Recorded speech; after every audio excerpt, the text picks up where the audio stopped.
आज हम लोग 10th जो है आपका पेपर 2024 में होने वाला है बॉडी व्यायाम, उसी को लेकर हम लोग सामाजिक विज्ञान का जो है बहुत इंपॉर्टेंट प्रश्न जो है 70 ठो करने वाले हैं। ठीक है, जो कि 70 में 70 आपको लड़ेगा। ठीक है, 100% इसका गारंटी है। ऑब्जेक्टिव प्रश्न है।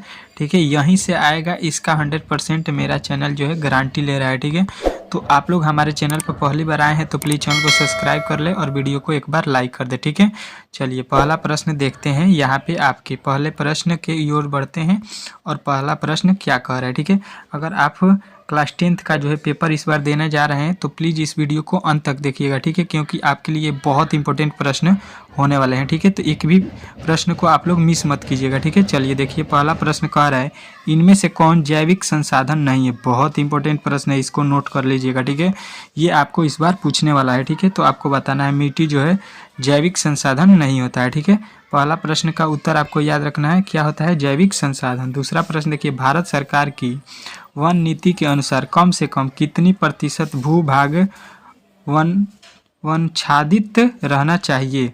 मतलब वन से भारत में कितना परसेंट जो है भूमि ग्रसित रहना चाहिए, मतलब भूमि पर वन होना चाहिए। ये प्रश्न आपसे पूछना चाह रहे हैं, तो आपको बताना है 33% पर भारत में वन का जो है पेड़ और जो है होना चाहिए। ठीक है, चलिए अगला प्रश्न देखिए, कह रहा है आपका तीसरा, महानदी पर कौन सा बांध बना है। बहुत इंपॉर्टेंट प्रश्न है, ये बार बार आपसे पूछा जाता है, तो आपको याद रखना है हीराकुंड बांध होता है। ठीक है, चलिए अगला प्रश्न देखिए, कह रहा है टेक्सोल है। टेक्सोल क्या है, ये प्रश्न आपसे पूछा गया है, तो आपको बताना है कि कैंसरोधी दवा है, कैंसर रोधी जो है ये दवा है, कैंसर रोधी टेक्सोल। अगला प्रश्न कह रहा है, निम्न में से कौन धात्विक खनिज नहीं है। धात्विक खनिज इसमें से कौन नहीं है, तो आपको बताना है कि ग्रेफाइट जो होता है ये धात्विक खनिज नहीं होता है। ठीक है, बहुत इंपॉर्टेंट प्रश्न मैं लेकर आया हूँ, तो प्लीज़ वीडियो को एक बार अपने दोस्तों के पास शेयर कर दीजिएगा। ठीक है, इनमें से कौन टर्शियरी कोयला भंडार का क्षेत्र है। टर्सरी कोयले का भंडार जो है इसमें से कौन है, तो आपको बताना है कि झारखंड जो है ये आपका टर्सरी कोयले का भंडार है। ठीक है, इनमें से कौन परमाणु शक्ति का साधन नहीं है। परमाणु शक्ति का साधन नहीं है, तो आपको बताना है बॉक्साइट। बॉक्साइट जो है आपका राइट आंसर है। ठीक है, चलिए भारत को कुल कितने डाक क्षेत्रों में बांटा गया है। ठीक है, तो आपको याद रखना है कि भारत के कुल जो है डाक घरों की संख्या जो है 9 है। ठीक है, चलिए अगला प्रश्न देखिए, कह रहा है इनमें से कौन नदी असम में बहती बाढ़ का कारण है। असम में बाढ़ का कारण जो है इसमें से कौन नदी है जिसके कारण से असम में बाढ़ आता है, तो ब्रह्मपुत्र जो है आपको याद रखना है। ठीक है, अगला प्रश्न कह रहा है तरुण भारत NGO का संबंध किस राज्य से है, तो ये जो है आपको याद रखना है कि ये आपके राजस्थान से है। ठीक है, ऑप्शन नंबर डी वाला जो है आपको राइट करना है। ठीक है, इनमें से किसका उपयोग इलेक्ट्रॉनिक उद्योग में होता है। इलेक्ट्रॉनिक उद्योग में इनमें से किसका उपयोग होता है, तो ये जो है आपको याद रखना है कि इनमें सभी मैग्नीशियम का भी होता है और बॉक्साइट का और अभ्रक तीनों का होता है। ठीक है, ये प्रश्न आपके लिए बहुत इंपॉर्टेंट है, प्लीज़ इस वीडियो को अंत तक देखिएगा और इसको फैला दीजिएगा अपने दोस्तों के पास। इंद्रीपुरी जलाशय परियोजना किस राज्य में है। बहुत इंपॉर्टेंट प्रश्न है भाई साहब, आप लोग इस प्रश्न को मिस मत कीजिएगा, नहीं तो आप लोग देख लीजिएगा बिहार में है। ये बहुत इंपॉर्टेंट प्रश्न है। ठीक है, चलिए अगला प्रश्न देखिए, कह रहा है असाधारण पौधों के लिए तैयार की गई पुस्तक का नाम क्या है, तो ये जो है आपको याद रखना है कि इसका नाम जो है रेड बुक होता है। ठीक है, चलिए अगला प्रश्न देखिए, कह रहा है निम्नलिखित में से कौन रबी फसल नहीं है। रबी फसल इनमें से कौन नहीं है, तो आपको मालूम होगा कि चावल जो होता है रबी फसल नहीं होता है। अगला प्रश्न देखिए, कह रहा है सीमेंट उद्योग का कच्चा माल जो है क्या होता है, तो सीमेंट उद्योग का जो है कच्चा माल आपको मालूम होना चाहिए चूना पत्थर होता है, जो कि ऑप्शन नंबर ए वाला ही आपका राइट हो जाएगा। ठीक है, अगला प्रश्न कह रहा है कोंकण रेल परियोजना का संबंध किस राज्य से है, तो ये जो है आपको याद रखना है कि ये आपका हो जाएगा कौन सा, तो आपको बताना है कि इनमें सभी, यानी कि ये सभी जगह है गोवा, केरल, महाराष्ट्र। ठीक है,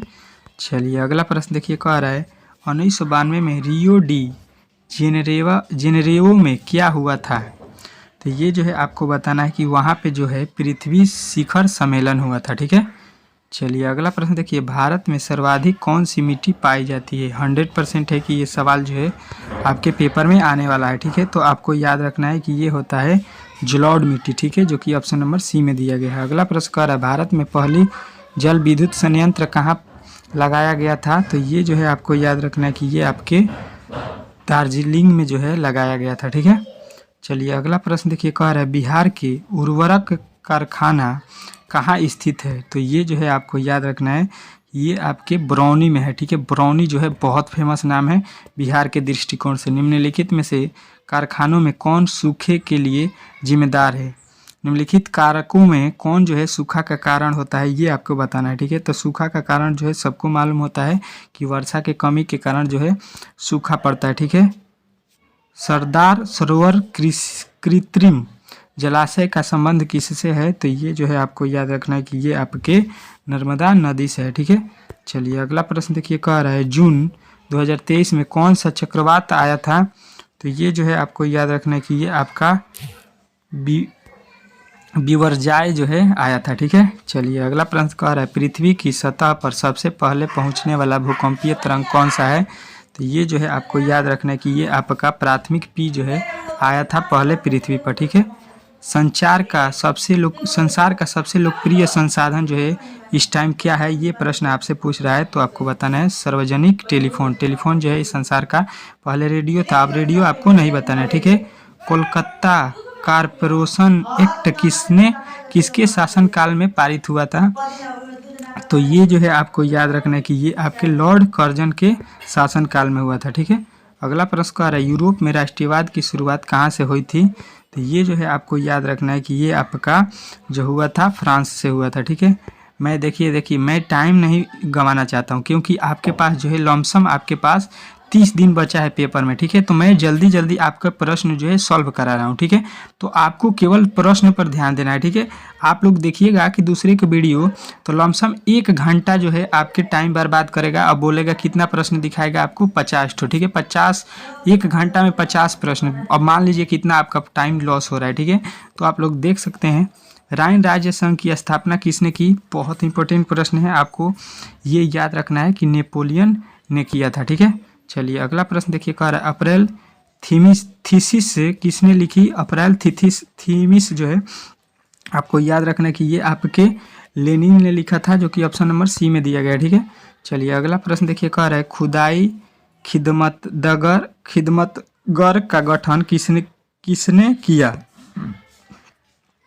तो ये जो है आपको याद रखना है कि ये आपके किसने किए हैं। तो आपको जो है आपको बताना है कि ये आपके खान अब्दुल गफ्फार खान ने किया है। ठीक है, चलिए अगला प्रश्न कर रहा है लाला हरिदयाल ने इनमें से किसकी स्थापना की है। बहुत इंपॉर्टेंट प्रश्न है। ठीक है, आप लोगों को याद रखना है गद्दर पार्टी की स्थापना लाला हरिदयाल ने किया है। ठीक है, चलिए अगला प्रश्न कर रहा है साम्यवादी गुट का अगुआ कौन था। साम्यवादी गुट का जो है अगुआ कौन था, ये प्रश्न आपसे पूछा गया है, जो कि बहुत इंपॉर्टेंट प्रश्न है, बार बार पूछता है।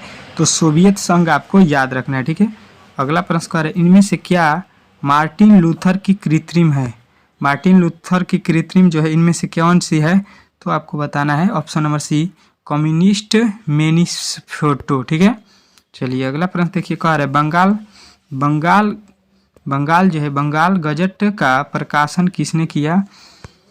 तो ये जो है आपको याद रखना है कि ये आपके जेम्स ए हिक्की ने किया है। ठीक है, अगला प्रश्न कह रहा है यूनान इनमें से किस देश के अधीन था। तो यूनान जो है आपको याद रखना है कि ये आपके फ्रांस के अधीन था। ठीक है, चलिए अगला प्रश्न देखिए, कह रहा है नमक कानून तोड़ने के लिए गांधी जी ने कौन सा कथन स्थान चुना। नमक कानून जो है तोड़ने के लिए गांधी जी जो है कौन से स्थान चुने थे। तो आपको बताना है कि वो आपके दांडी जो है स्थान चुने थे। ठीक है, साम्यवादियों की बाइबिल किसे कहा जाता है। बहुत इंपॉर्टेंट प्रश्न है, साम्यवादियों की बाइबिल आपको याद रखना है द कैपिटल को हम लोग बोलते हैं। ठीक है, अगला प्रश्न देखिए, कह रहा है एक स्वतंत्र राष्ट्र के रूप में सिंगापुर का उदय किस वर्ष हुआ। तो ये जो है आपको याद रखना है कि ये आपके हुए थे ऑप्शन नंबर बी 1965 ईस्वी में। ठीक है, चलिए अगला प्रश्न देखिए, कह रहा है वियना कांग्रेस में कौन राष्ट्रीय सम्मिलित नहीं था। तो वियना कांग्रेस में जो है आपको याद रखना है कि जर्मनी जो है शामिल नहीं था। ठीक है, चलिए अगला प्रश्न देखिए, कह रहा है फॉरवर्ड ब्लॉक की स्थापना किसने की। तो फॉरवर्ड ब्लॉक की स्थापना जो है आपको याद रखना है सुभाष चंद्र बोस ने किया था। ठीक है, ऑप्शन नंबर बी। यहाँ पर देखिए आपके टोटल प्रश्न 80 ठो है। ठीक है, 80 ठो में से हम लोगों ने कितने प्रश्नों को कंप्लीट कर लिया है। तो आपको मालूम होना चाहिए कि हम लोगों ने टोटल 40 ठो प्रश्न को कंप्लीट कर लिया, ठीक है। इसके बाद से 41 से लेके 80 तक प्रश्न को अगले वीडियो में हम लोग कंप्लीट करेंगे, क्योंकि वीडियो जो है लंबा हो जाएगा तो हमें यूट्यूब पर अपलोड करने में बहुत कठिनाई होगा, ठीक है। तो अगर आप अगले वीडियो को देखना चाहते हैं तो प्लीज़ हमारे चैनल को सब्सक्राइब कर लीजिए और बेल आइकन को दबा दीजिए, ताकि जब भी मैं वीडियो अपलोड करता हूँ तो सबसे पहले नोटिफिकेशन आप तक चला जाए, ठीक है। चलिए मिलते हैं अगले वीडियो में, ठीक है।